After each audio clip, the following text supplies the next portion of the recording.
there seems to be this trend in Commander where players are preoccupied with how to make the best decks in a casual environment. So it's sort of like trying to find the ceiling in a dark room.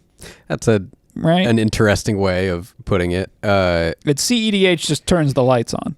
And you go, oh, there's and you go, oh, the ceiling's way up there. It's much further. We were arguing about Blood Artist. Yeah. It's like... Structure makers. So we thought we would put together a video that's talking about some of the deck building principles that we use to create casual Commander decks that we think fit in at most tables and are interesting generally to play against. The first thing that we do is we design for a role at the table. The second thing we do is that we avoid generically good cards in favor of specifically good cards. And the last thing that we do is that we deliberately build in at least one fatal flaw in the deck strategy. So before we elaborate further on those 3 points and sort of explain how to do that and how we've done that in several of our decks, let's talk about why we've sort of came to these principles. How did we get here? What has driven us to madness? So yes, there's been an awful lot of content out there, right, of people arguing and debating over power levels, bracket levels, etc. This has been going on since the beginning, probably, of Commander. I will say that it makes for particularly good and easy content. So that's true. And also, it is ambiguous. That's also true, which helps with the making of the content. Right. So you can never be wrong. It's either this card is the best card ever made or the worst card ever made. And it's honestly, Schrodinger's card. Who knows? There's different content creators that are going to have one of those opinions. All of casual Commander is existing between the 0% to the 99% in power level of decks. CEDH is sitting at the top 1%. So when everyone's arguing about trying to be better or stronger or what's good in casual Commander, you're arguing about some ambiguous percentage between 0 and 99%. What this inevitably leads to is players eventually getting powerful enough that they hit just before the 1% of CEDH and go, well, that's too much. And then they back away. But you don't... They don't want their deck to start looking like a CEDH deck. So how do I build the most powerful deck without it looking like a CEDH deck? And really, I think that still is too ambiguous, right? Because, like you said, it's like, what was the phrase? Trying to find the ceiling in a dark room. Right, trying to find a ceiling in a dark room. So you think you're brushing up against CEDH, but everyone's interpretation of that is very different. Some people can justify having Thassa's Oracle and Demonic Consultation, but they don't have any of these other cards in CEDH decks, so theirs is totally fine and fair. Well, right? Or they're like, well, I have an infinite combo, like Curiosity and Niv Mizzet, sure, but I don't have Thassa's Oracle Demonic Consultation, so it's totally cool. Yeah, and I think that all of that is always going to be up for debate because there's nothing to really go off of. At least at a CDH level, there's actual numbers, there's data, there's tournament rankings, so you can actually understand generally how good some of these decks are in a meta. Right, and there's a culture of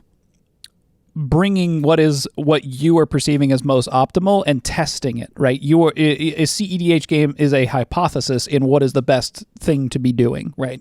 And when you bring a deck that you're like, well, I'm not really sure if this is optimal or not, you're not blaming the other players for playing something that's more optimal than what you brought, right? You are playing suboptimally by choice in that instance. It's you who must rise to the occasion, not everyone else that must bring their power down to you, right? So, all that being said, yes, when we're getting into a casual environment, I think what's imperative is that we come up with principles like we have that facilitate a different kind of pursuit, right? Where in CEDH, our pursuit is winning. If it's legal in the format, we can do it, right? Yeah. So when we look at casual, if we give ourselves a different assignment, which is maybe creating something unique or something that's fun for the other players to play against or something that doesn't necessarily interrupt what the other players are doing, that gives us a better outcome, right? Right. Potentially. Okay, so let's get to our first principle, which is designing for a role at the table. So what do we mean by role? Most of the time, there's someone that ends up being identified early on as the threat. that's usually the first role that someone ends up taking on in the game. It's sort of a socially accepted role that is moved across the table. But sometimes I think that players can design that particular role for themselves and design the deck with a particular role in mind. So your Sidisi deck, right, when you start popping off with it almost immediately, it's very fast, right, the way it generates lots and lots of zombies, you're almost immediately identified as the archenemy. Sure, right. And there's, especially with Sidisi in particular, I've chosen this framework to make an arch enemy deck, which is one that is totally fine with being the threat and being seen as the threat, maybe the whole game or definitely early on. Why I chose Sidisi specifically for this role is because the way that I've built this deck, it builds a lot of board position, a lot of known information to other players, and looks big and scary, even though it's not that big and scary. Like, yeah, okay, it's powerful. It can do things quickly if nobody's getting in the way or doing anything about it. And so the thing that I'm doing is very visual to other players. And sometimes this can be designed for, and sometimes it's just identifying it while playing, right? So if you understand, okay, this deck looks really big and mean early on, I feel like I'll hear casual players identify that correctly, and they'll try their best to politic and tell people like, but don't worry, it's not actually that big. And I feel like that's kind of like, I don't want to say like wrong necessarily, but that's almost like a misevaluation of what you should be doing, right? Which is like, you are the arch enemy, right? So at your sort of casual table, accept the position that like you're the boss monster, and like that's cool. Yeah. And if at most casual tables, if there's any sort of implicit rules generally about how winning is not the most important thing, it's more about social engagement and having a fun time, whatever that might mean, to you and your pod, then like accepting that role and embracing it can be a really fun experience. There's some important things I think about assuming the role of arch enemy that you have to be like acknowledge and be okay with. There's some mechanical indicators that someone is like popping off, right? Like you see a lot of actions, a lot of things happening, a lot of permanence on the board, and other players look at that and go, wow, that player has a lot of stuff going on. That means they are probably the threat, right? You might not be, right? It might be a lot of movement and not a lot of action, right? But because you're taking so many game actions or putting so many permanents on the board, players assume that, oh, okay, we got to do something about this, versus being the kind of player who's being a bit more sneaky about it and drawing a lot of cards or filtering your hand and like assembling a 2-card combo with hidden information and doing like nothing on the board, right? Specifically why I chose Sidisi for this role. Then the other thing you have to be okay with playing this role is you got to be okay losing. Right. Because that's kind of the goal, right? You have to be okay when players thwart your plans and then you get knocked back to the Stone Age for whatever reason, and you may or may not build back up. Okay, so another role, let's talk about your Bumbleflower deck. Sure. So we did a video on the Bumbleflower deck called Bumblefogger, and we initially identified that as group hug, but I think you used a term that I think identifies it much better, which is mutually assured destruction, which is essentially what's happening. I'm trying to give everyone nukes so that they kill each other and ignore me.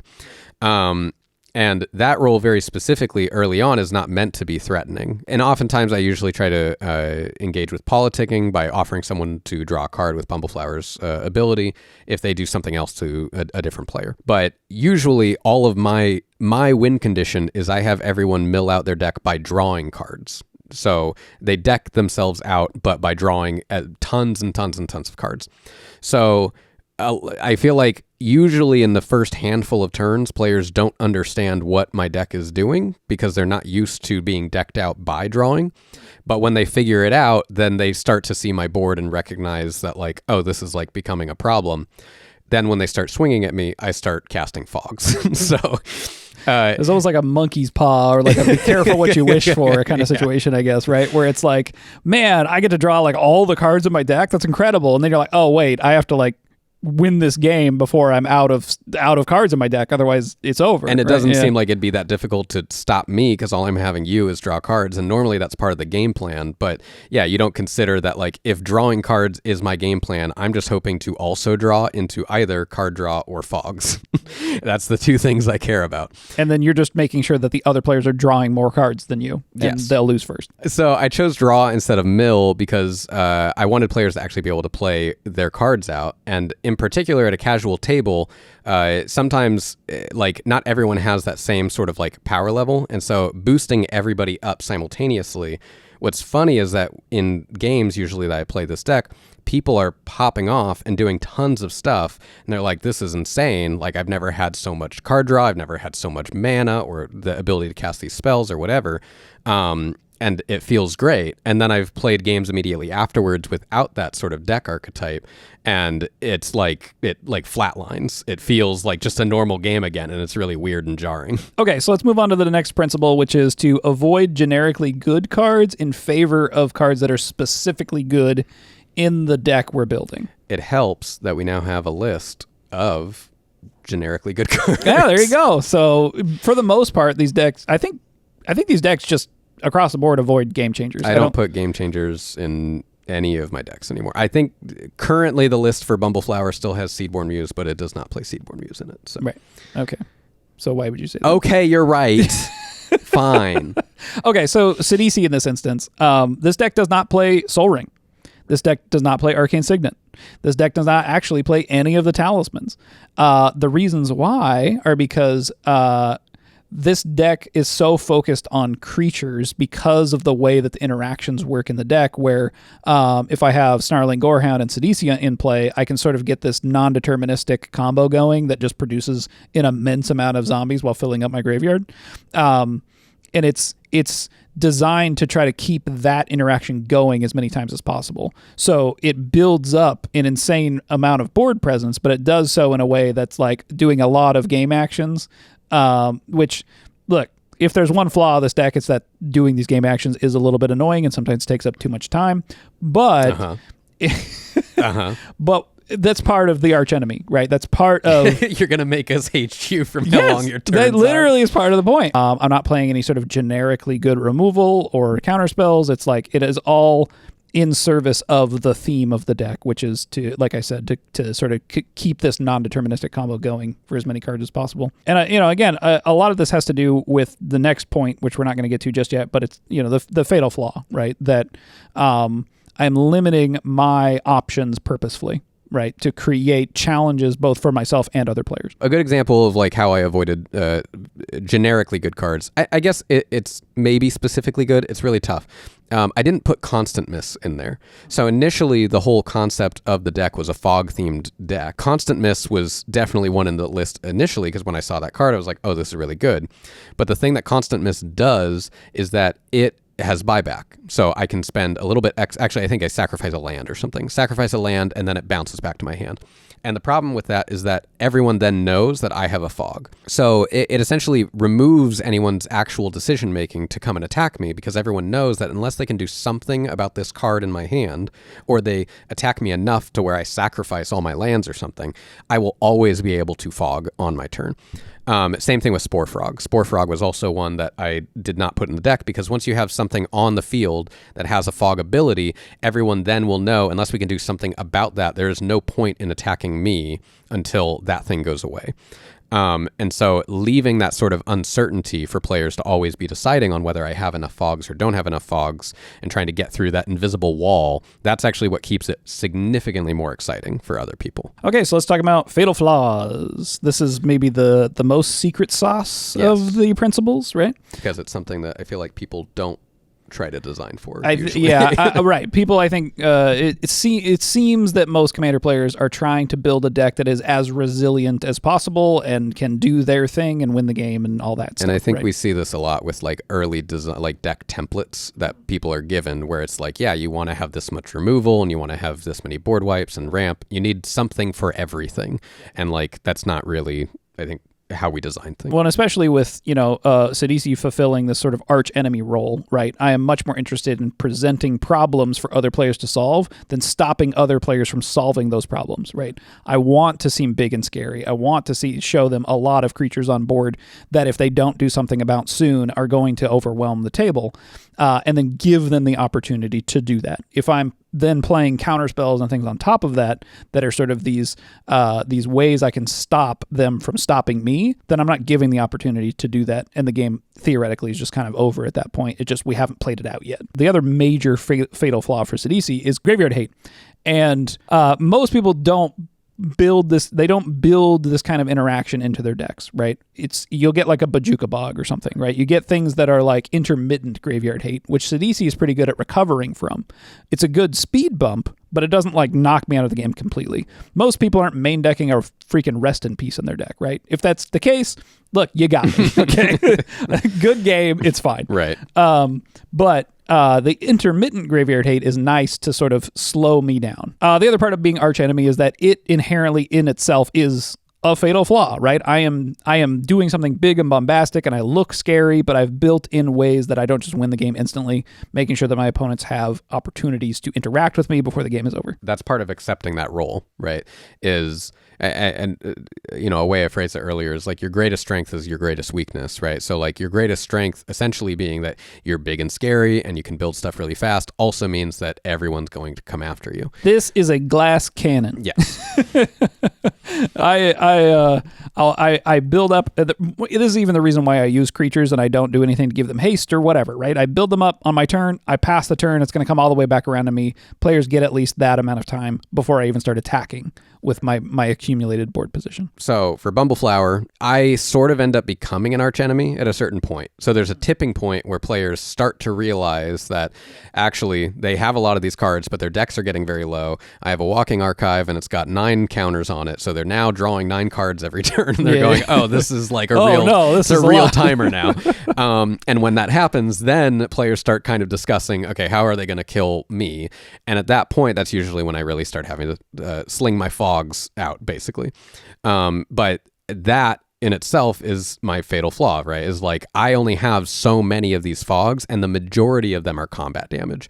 So aristocrat strategies pretty much wipe me out. Any sort of pinging damage slowly over time. I have to kind of decide when should I actually comfortably fog. So if someone swings and deals 3 damage to me and I'm at like 9 health, I'm like, well, I'm going to go to 6, but I have 1 fog in my hand. Is this when I use my fog or do I use it, this other time or something? So that's sort of the general puzzle that I'm presenting to players. And that's the sort of issues that I'm having to deal with on my end to try and overcome it. The amount of implicit rules at your average casual commander table, it would benefit a lot of people to maybe be considering creating decks like this. If you're enjoying Commander, great. Happy for you. Keep doing it. We have the curse of knowledge and see too much under the hood. So if you feel like you are maybe in that same sort of a situation, or maybe you've gone too far in the CEDH deep end and it's very difficult to go back to casual, this might be something for you to sort of take on as a potential challenge or something for yourself so that you can revisit casual tables with a different mindset. Yeah, and really this was like conclusions that we've come to as as game designers, as trying to create unique experiences for players. And so taking on these roles isn't necessarily something that everyone should do. This is just some principles that we use for creating unique, sort of guiding principles to create unique decks and experiences at commander tables. It's definitely almost taking on like a dungeon master type role. A little bit, right? Of yeah. Accepting that like you're not necessarily there to win. You're here to help facilitate this particular experience at the table.